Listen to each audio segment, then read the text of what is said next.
ओम नमः शिवाय। ମୁଁ ଜ୍ୟୋତିର୍ବିଦ ଓ ଶିବ ସାଧକ ପ୍ରଫେସର ରୁଦ୍ରପ୍ରସନ୍ନ ମହାପାତ୍ର ଆପଣଙ୍କ ନିକଟରେ ଆଜି ଉପସ୍ଥାପନା କରିବି ଭୈରବ ସାଧନା କରିବା ପାଇଁ କେଉଁ ଜିନିଷ ଆବଶ୍ୟକତା ରହିଛି। ମୋର ଭିଡ଼ିଓ ଗୁଡ଼ିକ ପାଇଁ ମୁଁ କୌଣସି ପ୍ରକାର ପୂର୍ବ ପ୍ରସ୍ତୁତି କରିନଥାଏ, ଯେଉଁଥିପାଇଁ କି ମୁଁ କହିଲା ସମୟରେ କିଛି କିଛି ଜିନିଷ ହୁଏତ ଛାଡ଼ି ଯାଇପାରେ କିମ୍ବା ଟିକେ ତାଳମେଳ ନଥାଏ ରହିପାରେ, କାରଣ ଯାହା ମୋ ମନକୁ ଆସୁଛି ମୁଁ ସିଧା ଆପଣଙ୍କ ନିକଟରେ ତାକୁ ଉପସ୍ଥାପନ କରୁଛି। ତେବେ ଚାଲନ୍ତୁ, ଆଜିକା ଦିନରେ ମୁଁ ଭାରି ଖୁସି କି ଭୈରବଙ୍କ ପାଇଁ ବହୁତ ଯୁବପିଢ଼ି ତାଙ୍କ ଲଭ୍ରେ ପଡ଼ିଯାଇଛନ୍ତି। ଜୟ ଭୈରବ ବାବା, ଜୟ ମହାକାଳ, ଜୟ କାଳ ଭୈରବ, ଜୟ ବଟୁକ ଭୈରବ, ଏସବୁ ଶବ୍ଦରେ ଖାଲି ଆଜିକାଲି ୟୁଟ୍ୟୁବ୍ ଆଉ ଇଣ୍ଟରନେଟ୍ ଥରୁଛି, ଏକେବାରେ କମ୍ପୁଛି। ଭଲ ରୁଚୁ ନ ରୁଚୁ ଖା ପିତା, ବୁଝୁ ନ ବୁଝୁ ପଢ଼ ଗୀତା। ଆଜି ସେମାନେ ଯେଉଁ ଜିନିଷଟା କରୁଛନ୍ତି ସେଇ ଜିନିଷ ଯଦି ସେମାନେ କଣ୍ଟିନ୍ୟୁ କଲେ ହୁଏତ 10-15 ବର୍ଷ ପରେ ସେ ଜାଣିପାରିବେ ଯେ ଭୈରବ ସାଧନାର ଆକ୍ଚୁଆଲି ଅର୍ଥଟା କ'ଣ। ଯେକୌଣସି ସାଧନାର ଉଦ୍ଦେଶ୍ୟ ଗୋଟିଏ, ସେ ହେଲା ମୋକ୍ଷ। ସାଧନା କ'ଣ? ଆମେ ନିଜର ତନ ମନ ଏବଂ ଧ୍ୟାନ ଧନ ବି କୁହନ୍ତୁ ସବୁ ଦେଇକି ଈଶ୍ୱରଙ୍କର ଆଡ଼କୁ ମୋକ୍ଷକାମୀ ହେବା। ତା ଅର୍ଥ ନୁହେଁ ଆପଣ ମରିଯିବେ, ତା ଅର୍ଥ ନୁହେଁ ଆପଣ ମୋ ଭଳିଆ ସବୁ ଜିନିଷ ଦାନ କରିକି ସନ୍ନ୍ୟାସ ହେଇଯିବେ, ତା ଅର୍ଥ ନୁହେଁ ଆପଣ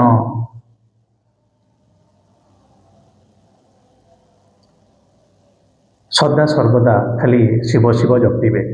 ନା, ଆପଣ ଏହି ସଂସାରରେ ରହି ମଧ୍ୟ ଯଦି ସଂସାର ପ୍ରତି ଆପଣଙ୍କର ଇଞ୍ଚେ ବି ମମତା ନାହିଁ, ଆପଣ ମୁକ୍ତ।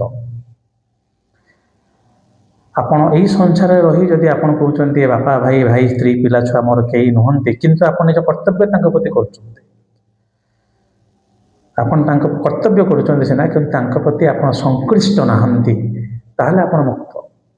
ହୁଏତ ଟିକେ ସହଜ କଥା ନୁହେଁ, ମୁଁ ସାଂସାରିକ ଲୋକ ହେଇଥିଲେ ହୁଏତ ଟିକେ ଭଲ ବୁଝିପାରିଥାନ୍ତି, କିନ୍ତୁ ପ୍ରାୟ ସହଜ କଥା ନୁହେଁ। ମୁଁ ଦେଖିଛି ଯେଉଁମାନେ ମୋର ମିତ୍ର ବନ୍ଧୁମାନେ ଅଛନ୍ତି କିମ୍ବା ଶତ୍ରୁମାନେ ଅଛନ୍ତି, ସେମାନେ କୁହନ୍ତି ସାର୍ ତ ଆପଣ ତ ଫ୍ୟାମିଲି ସିଚୁଏସନରେ ରହୁନାହାନ୍ତି, ଆପଣ ଜାଣିବେ ମମତା କ'ଣ। ମୁଁ କହିଲି ଠିକ୍ କଥା, ନିଜ ନ ମୂଲ୍ୟ ସ୍ୱର୍ଗ ବା କିଏ ଦେଖିଛି?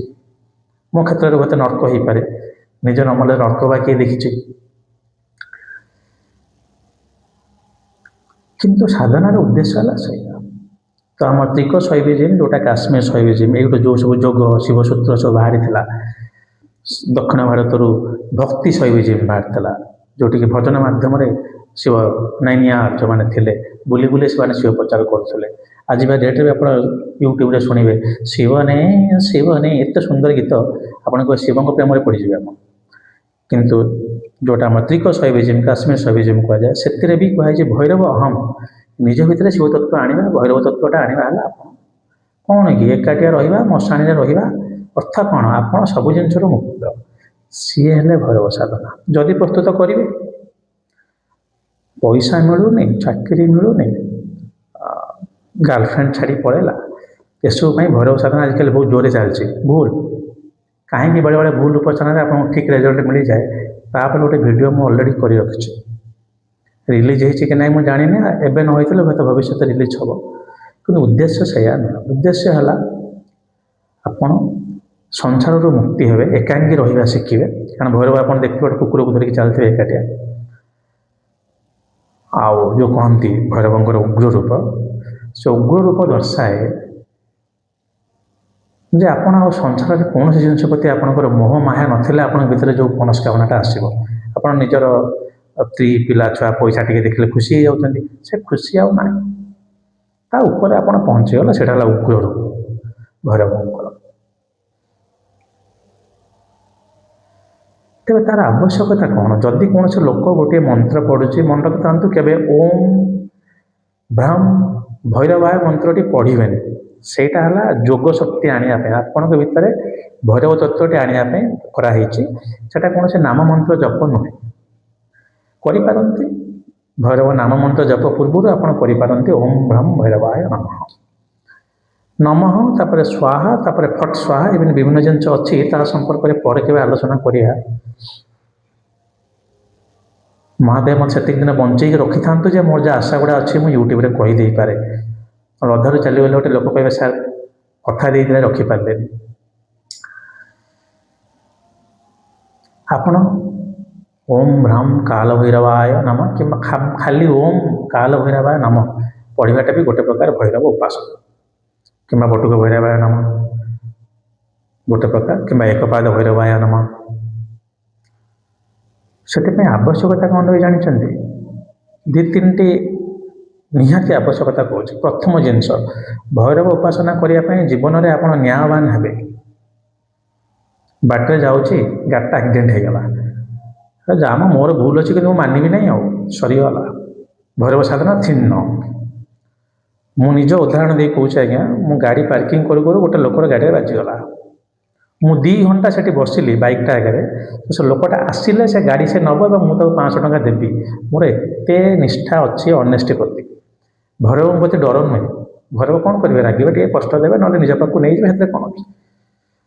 କିନ୍ତୁ ଆପଣ ସେତିକି ଅନେଷ୍ଟ ରହିଲେ ଆପଣ ବାଏ ଡିଫଲ୍ଟ ବା ସ୍ୱତଃପ୍ରବୃତ୍ତ ଭାବରେ, ଯାହା ହଉ କିଛି ଭଲ ଓଡ଼ିଆ ଶବ୍ଦ ମନକୁ ଆସିଯାଉଛି, ସ୍ୱତଃପ୍ରବୃତ୍ତ ଭାବରେ ଆପଣ ଭୈରବଙ୍କ ପାଖକୁ ପଳାଇବେ, ନ୍ୟାୟବାନ ହେବେ। ସେଇ ନ୍ୟାୟ ପାଇଁ ସେ ବ୍ରହ୍ମାଙ୍କର ସବୁବେଳେ ମନେ ରଖନ୍ତୁ, ଯେଉଁ ପୌରାଣିକ ଉପାଖ୍ୟାନ ମାଧ୍ୟମରେ ଆମେ ସେ ଈଶ୍ୱରଙ୍କର ତତ୍ତ୍ୱଟାକୁ ବୁଝିପାରୁ ସହଜ ରୂପେ। ବ୍ରହ୍ମାଙ୍କର ସେ ଅହଙ୍କାର ରୂପ ଶବ୍ଦ ସେ କାଟି ଦେଇଥିଲେ। ନ୍ୟାୟବାନ ହେବେ। ଅହଙ୍କାର ତ ଭୁଲିଯିବେ, ସେ ତ ସବୁତକ ଭୁଲିବାକୁ ପଡ଼ିବ। କ୍ରୋଧ ଅହଙ୍କାର ସେ ଅଲଗା କଥା। ପ୍ରଥମ ଜିନିଷ କିନ୍ତୁ ନ୍ୟାୟ ମନେ ରଖନ୍ତୁ। ଯଦି ଜୀବନରେ ଆପଣ ଡିଜଅନେଷ୍ଟ ହେଲେ ବା ସଚ୍ଚୋଟ ଯେଉଁଟା କହନ୍ତି ଅନେଷ୍ଟ, ଅସଚ୍ଚୋଟ ହେଲେ, ତାହେଲେ ଭୈରବ ଆପଣଙ୍କ ପାଇଁ ବିଲକୁଲ ନୁହେଁ। ମୁଁ ଦେଖିଛି ବଡ଼ ବଡ଼ ଯେଉଁମାନେ ସବୁ କିଛି ଅସତ୍ ମାର୍ଗରେ ରୋଜଗାର କରନ୍ତି, ସେମାନେ ମୋ ପାଖକୁ ଆସନ୍ତି, ସାର୍ ଆପଣଙ୍କ ପାଇଁ ଭୈରବ ପୂଜା କରିଦେଉନ। ମୁଁ ସେଟା ମନା କରିଦିଏ, କିଛି କାମ ଦେବନି। ଆପଣ ଯଦି ସଚ୍ଚୋଟ ମାର୍ଗରେ ଅଛନ୍ତି, ଆପଣ ଖାଲି ଭୈରବଙ୍କୁ ଭ ବୋଲି ଡାକିଲେ ଆପଣ ପଛରେ କିଛି ଶକ୍ତି ଅଛି ଠିଆ ହେବ ଆପଣ ରକ୍ଷା କରିବାକୁ। କିନ୍ତୁ ଆପଣ ଯଦି ଅସଚ୍ଚୋଟ ମାର୍ଗରେ ଯାଉଛନ୍ତି, କଳି ଯୁଗରେ ମଧ୍ୟ ଭୈରବ ଆପଣଙ୍କୁ ଆଗୁଆ ମାରିବ, ଅର୍ଥାତ୍ ଆପଣ ସଚ୍ଚୋଟ ହେବେ। ନମ୍ବର 1।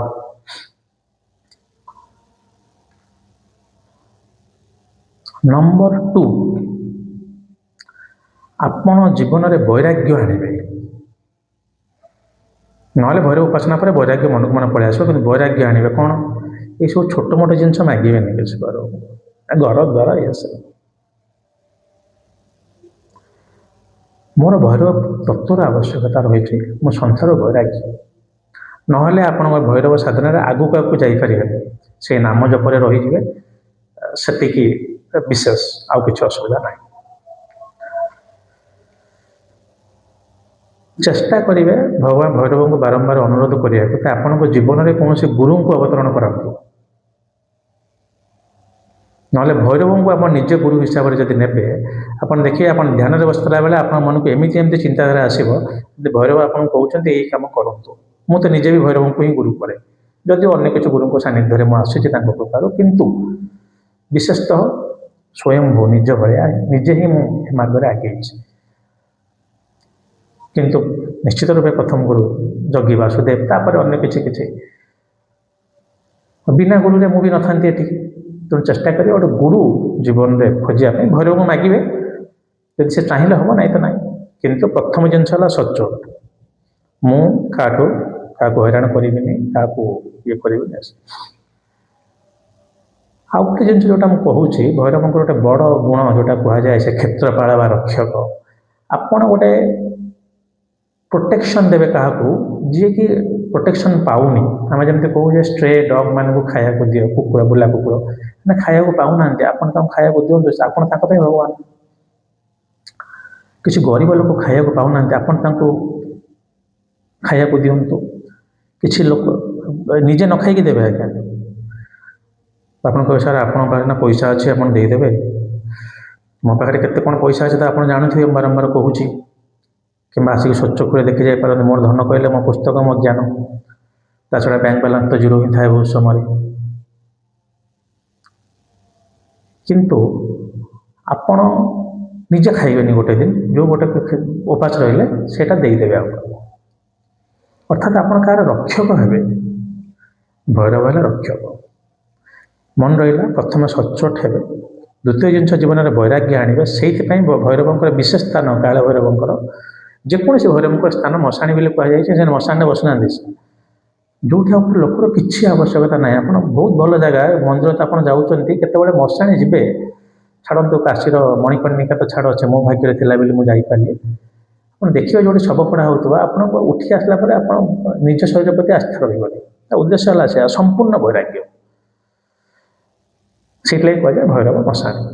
ଆଉ ବହୁତ ଗୁଡ଼ିଏ ଗୁରୁ ଏବଂ ଭୈରବ ସାଧନାରେ ସେ ବି କୁହନ୍ତି ଯେ ଶିଷ୍ୟମାନେ ଆଗ ଯାଇ 21 ଦିନ ମଶାଣିରେ ରହିକି ଆସ, ଜାଣିପାରିବ ଜୀବନର ସତ୍ୟଟା କେଉଁଠି ଅଛି, ଏ ଦେହ ଏବଂ ଇଏରେ ନାହିଁ।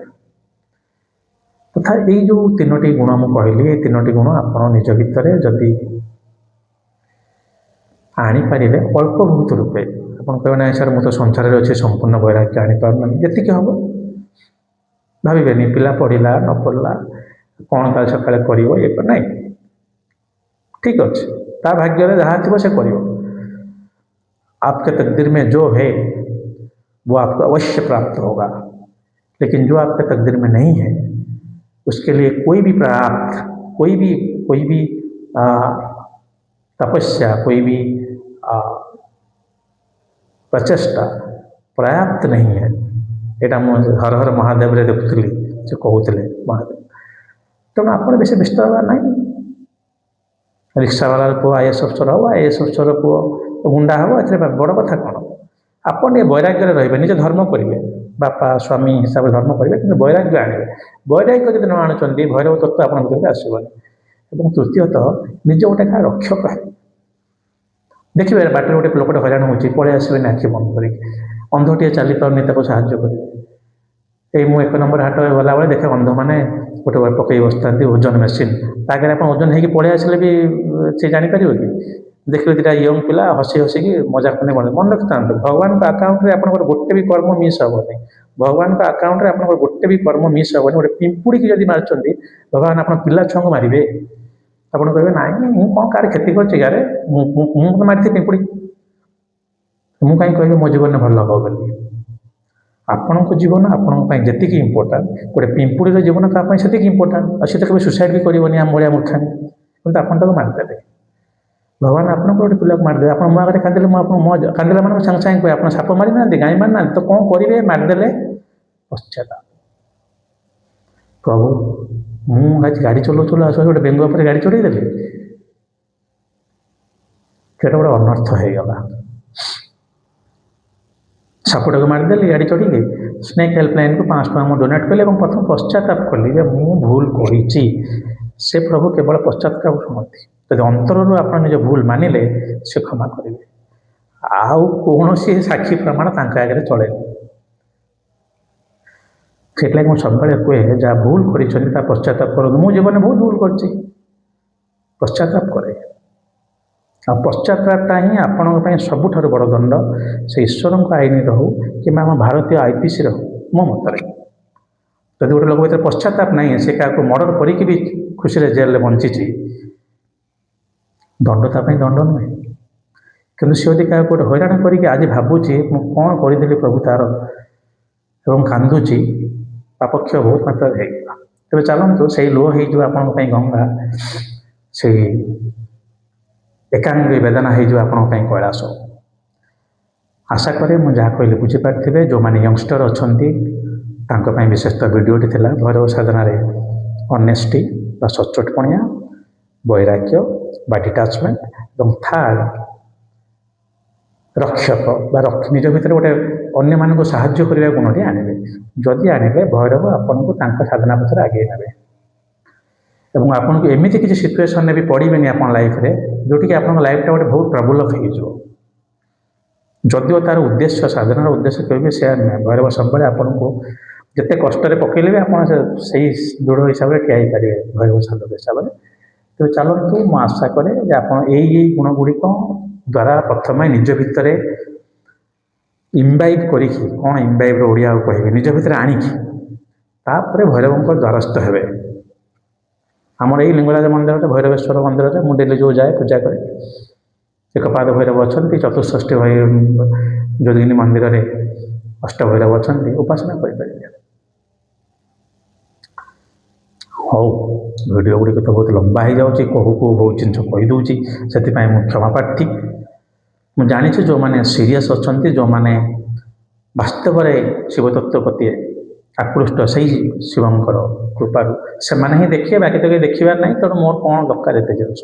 ହଉ, ତେବେ ଆଶା କରେ ଆପଣ ବୁଝିପାରୁଥିବେ ସେଇ ଖଂ ଖଂ ଖଂ ଖଂ ଖଡ଼ଗ ହସ୍ତଂ ରଂ ରଂ ରଂ ରଂ ରକ୍ତବର୍ଣ୍ଣଂ ବିକୃତ ନଖ କରାଳ ବଦନଂ ନମାମି ସତତଂ ଭୈରବଂ କ୍ଷେତ୍ରପାଳଂ ନିକଟରେ ନମସ୍କାର କରି ଆପଣଙ୍କର କଲ୍ୟାଣ ଏବଂ ଦୀର୍ଘାୟୁ ଏବଂ ମୋକ୍ଷ କାମନା କରି ମୁଁ ରହିଲି। ଓମ୍ ନମଃ ଶିବାୟ।